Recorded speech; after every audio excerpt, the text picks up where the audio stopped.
Bitcoin has often been called digital gold, a revolution in finance, and even the future of money. But how does it work, and why does it matter in a world dominated by traditional currencies and economic systems? What makes Bitcoin resilient to criticism and innovation attempts by other cryptocurrencies? And why do many argue it's the strongest contender to change how we think about money forever? In this exploration of the Bitcoin standard, we'll uncover the fascinating history of money, the rise of Bitcoin, and why its design could offer a blueprint for a more stable, decentralized, and trustworthy financial future.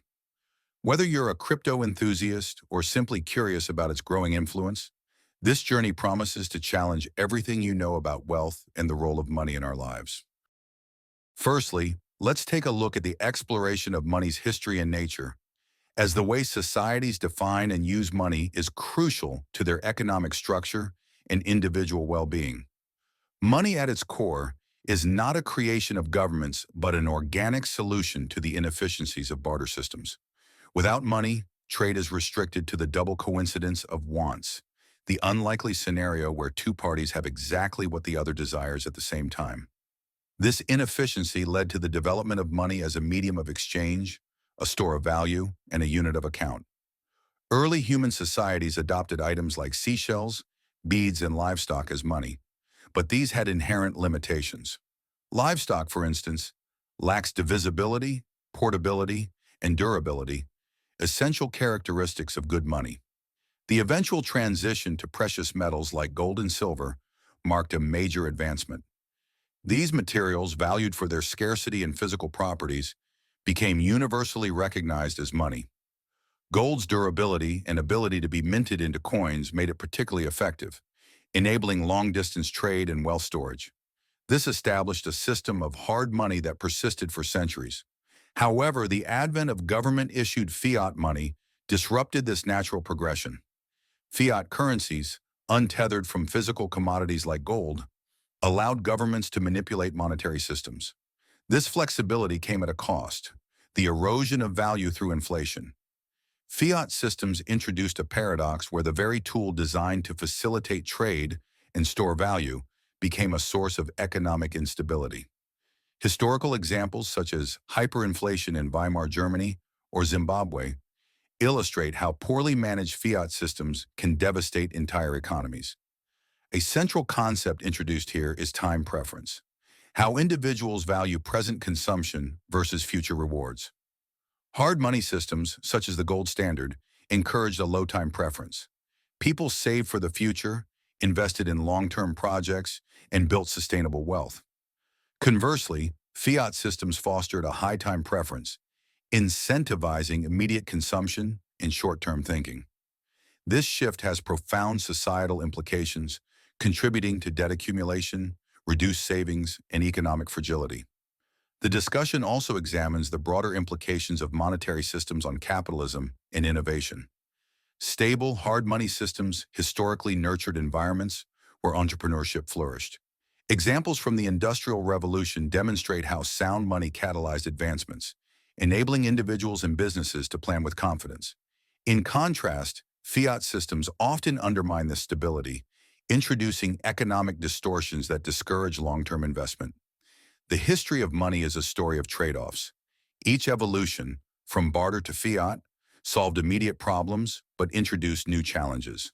Bitcoin emerges in this context as a potential solution, combining the strengths of historical hard money with modern technological advantages.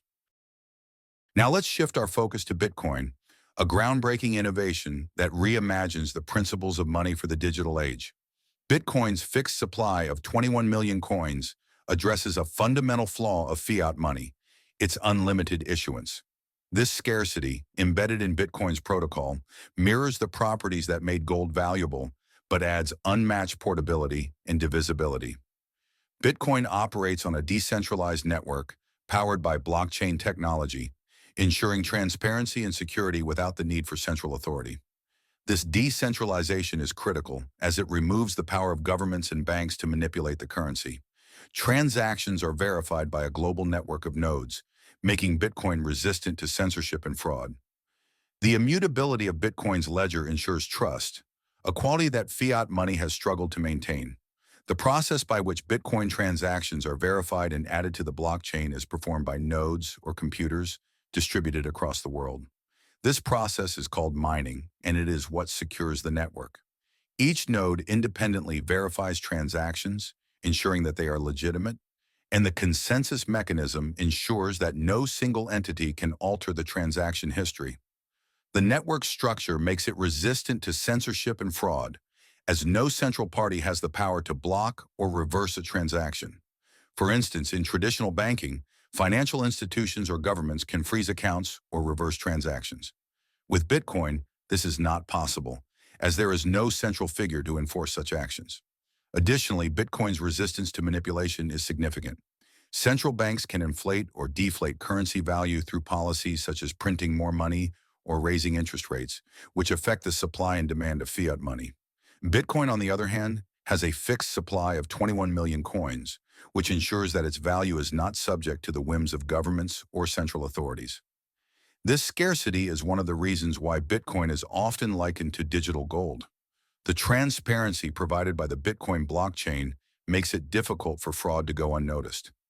Every transaction is recorded on a public ledger that can be audited by anyone, anywhere, at any time. This provides a level of accountability that is lacking in traditional financial systems. Moreover, Bitcoin transactions are irreversible once confirmed, which eliminates the risk of chargebacks, a common issue in the credit card industry.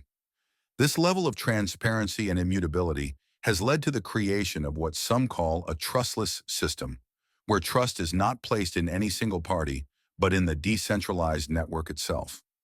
While the rise of Bitcoin is still relatively young, its decentralized nature represents a paradigm shift that challenges traditional economic systems.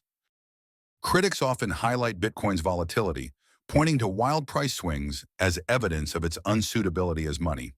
However, this volatility is contextualized as a natural phase of adoption. Just as the internet faced skepticism and unpredictability in its early years, Bitcoin is maturing within a volatile environment. Over time, as adoption increases, its volatility is expected to stabilize, making it a more reliable store of value. A key strength of Bitcoin is its ability to divorce wealth from time. Traditional systems often tie wealth accumulation to physical or time-bound constraints, such as labor or proximity to resources. For example, in fiat systems, the more hours you work, the more money you earn.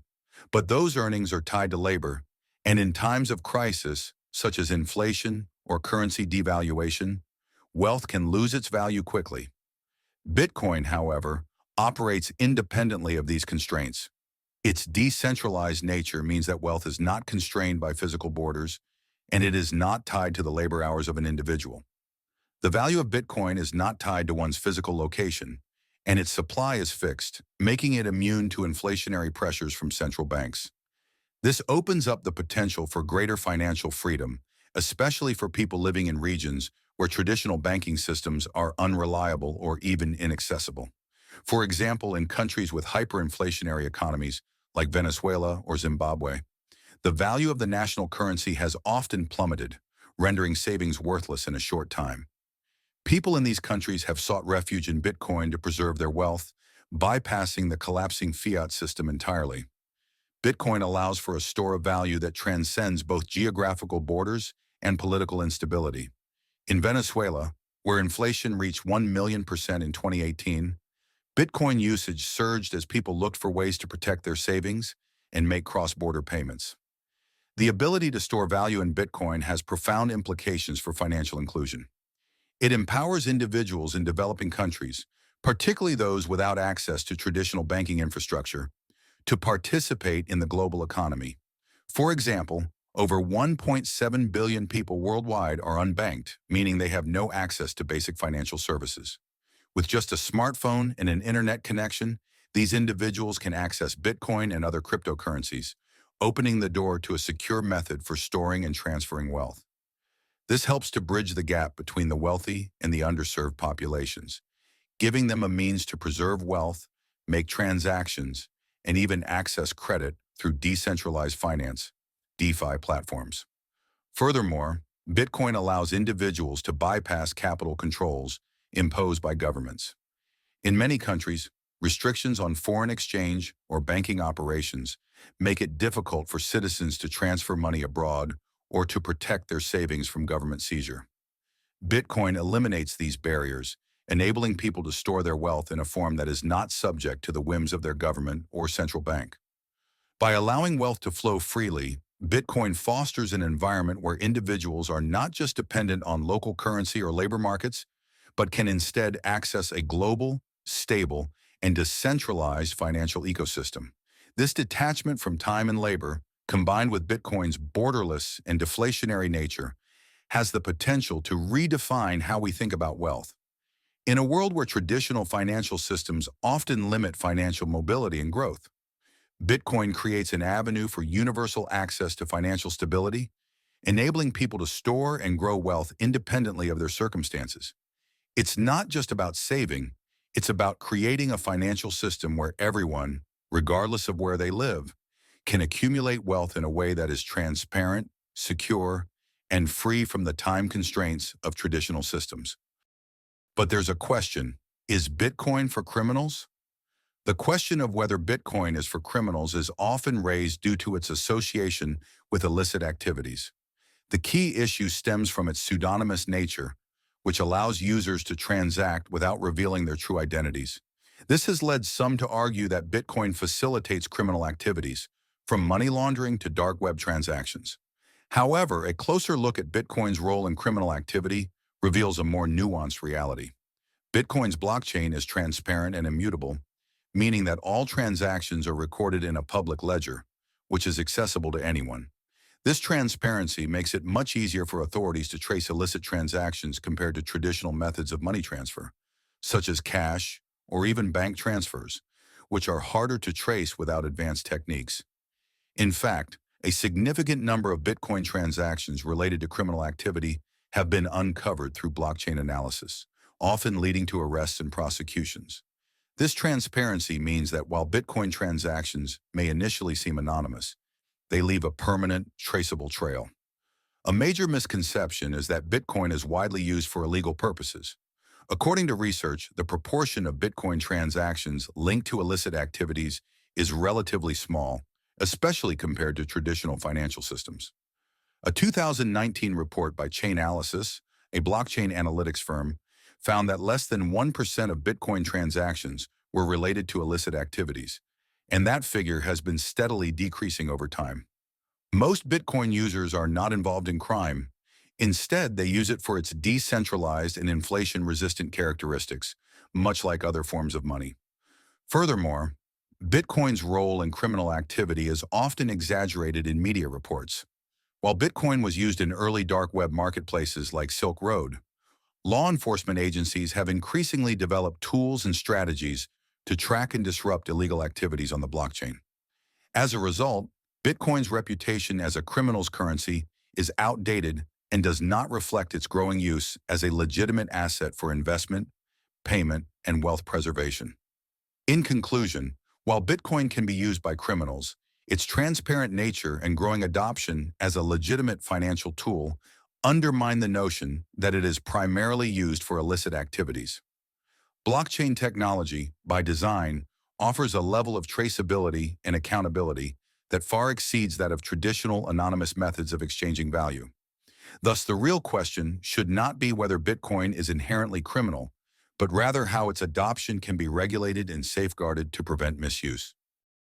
But some critics argue that Bitcoin's proof-of-work mining process is energy-consuming and wasteful, but this view often overlooks the nuances. Bitcoin's energy consumption is often evaluated without considering its long-term benefits to the broader global economy. Bitcoin mining operations typically seek to use the most cost-effective energy sources available, which can often lead them to underutilized resources such as stranded natural gas or excess solar power that would otherwise go to waste. This method of energy consumption can incentivize the construction of energy infrastructure in areas that have a surplus of power, helping to stabilize grids and even reduce carbon emissions in the long term. Moreover, Bitcoin's reliance on proof of work doesn't just secure transactions. It creates an incentive structure for innovation in the energy sector, encouraging a shift towards more efficient, greener energy solutions. Just as the Industrial Revolution spurred advances in energy efficiency, Bitcoin's demand for energy could similarly drive investments in more sustainable energy technologies, eventually making the network and the broader energy market more eco-friendly. While Bitcoin has become the dominant cryptocurrency, altcoins, alternative cryptocurrencies, continue to emerge with claims to improve on what Bitcoin has achieved. But can they truly replace or overtake Bitcoin? The idea of creating a successful altcoin is often based on identifying perceived shortcomings of Bitcoin, such as transaction speeds or scalability issues. For instance, Ethereum introduced the concept of smart contracts, allowing decentralized applications to run directly on the blockchain, whereas Bitcoin's primary function is as a store of value. Yet despite the innovations of altcoins, none have been able to replicate Bitcoin's core strengths: decentralization, security, and liquidity. One key challenge for altcoins is their lack of network effects. Bitcoin, being the first cryptocurrency, has established the strongest user base and most secure blockchain. It also benefits from being a store of value, often referred to as digital gold. In contrast, many altcoins are more centralized, with less decentralized governance models that compromise their trustworthiness and resilience. The market is filled with altcoins that may offer niche solutions, but face difficulties scaling up or becoming widely adopted. They may promise lower transaction fees or faster speeds, but they often cannot match Bitcoin's level of security. For instance, many altcoins are prone to market manipulation due to smaller market capitalizations and lack of institutional support. In reality, while altcoins may serve specialized purposes or appeal to smaller groups, they still fall short in terms of the critical attributes that have made Bitcoin successful: decentralization, network effect, and trust. The true challenge for altcoins is not just overcoming Bitcoin's technical design, but replicating its massive ecosystem, community, and market acceptance, which remain unmatched. Thus, the idea of altcoins killing Bitcoin is more of a pipe dream rather than a realistic possibility in the foreseeable future. In conclusion, the central theme of this exploration into Bitcoin and altcoins is the resilience and unique qualities that have made Bitcoin the dominant cryptocurrency. The book presents the idea that Bitcoin's decentralized nature, security, and widespread adoption form the foundation of its success, and attempts by altcoins to replicate or surpass Bitcoin face numerous challenges. While altcoins may offer specialized solutions or improvements on certain aspects like speed and scalability, none have been able to match Bitcoin's network effect or its status as a store of value. The author's perspective is clear. Bitcoin is not just a cryptocurrency, but a revolutionary technology that has introduced the world to a new era of digital finance. Altcoins, despite their innovations, still struggle with scalability, market adoption, and maintaining the level of trust that Bitcoin has achieved. In fact, Bitcoin has established itself as the leading digital asset, and its position is likely to remain solid due to its inherent advantages in decentralization, security, and liquidity. Encouragingly, the author acknowledges that the space is still evolving. There will likely be continued experimentation with altcoins, and new developments may emerge. But Bitcoin remains the most robust and established solution. The future of cryptocurrencies will likely involve the coexistence of multiple tokens. But Bitcoin's place at the forefront of this revolution seems secure, at least for the foreseeable future. Thank you so much for listening and joining us. If you enjoyed the audiobook, don't forget to like, subscribe, and hit the notification bell to stay updated with more book summaries that help you expand your mind. Drop a comment below to let us know which book you'd like us to explore next, and we'll consider it for our upcoming episodes. We look forward to bringing you more valuable content right here on Page by Page. Until next time, keep learning and growing.